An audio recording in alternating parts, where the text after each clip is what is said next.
Hi, and you're welcome to today's tutorial. Today we're going to be looking at how to use your feet to last. Probably you don't have a shoe last at home and you still want to create a flip-flop for yourself or for your kid or for your family or as a gift. I want you to know that what we do here is make shoemaking easy and simple for you. So don't forget to subscribe, don't forget to like this video so that others who do not have shoe last and would love to create one for themselves will also be able to see it. Sit back and I'm gonna be right back. Alright, if you're going to be using your foot, for example, to last this particular, tongue or flip-flop slippers, what you do is you first of all insert the tongue part, then you put your leg inside gently, or whoever you are actually making it for, just put it that way, and make sure you try to pull, like you pull it the way where you want it to stop.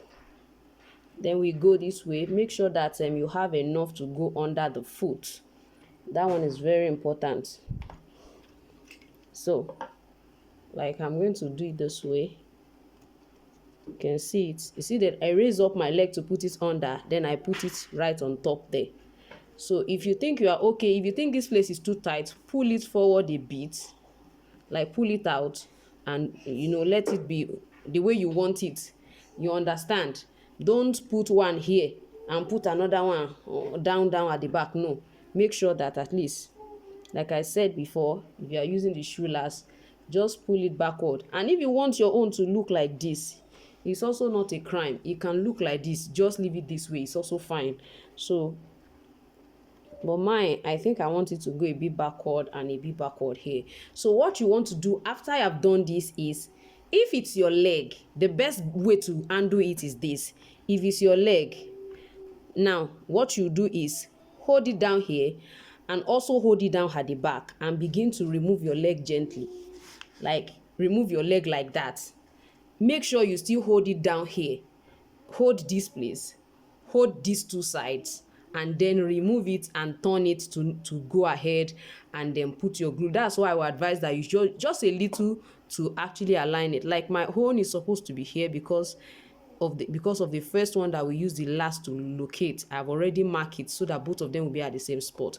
So I'm just going to put just a dot just to hold it down. And then on this other side, I'm going to also do the same thing. Just put a dot. I want to align it to meet that part, just to hold it down. So now that it's holding it down, I'm going to go ahead and insert my foot again. So if I find out that yes, it's okay, then I'm good to go. If you think it's not okay, if it's not entering, you might have to remove and place position again. So simply, as far as I'm concerned, this is how you can actually last your this kind of flip-flop design or simple tongue slippers at home. That's how you can actually use your foot or the foot of whoever you're making for. Even if it's your daughter you're making for, just ask them to sit down and do all of this. If it's for somebody you can easily hold it down and ask them to remove their leg. They will remove their leg. You might not have to hold the front part. It's just this part and they will remove their leg easily. In short, you can ask them to even bend their leg like this while you just put a drop of this and let it hold it down. And if you don't want to use this, you can use the contact cement adhesive.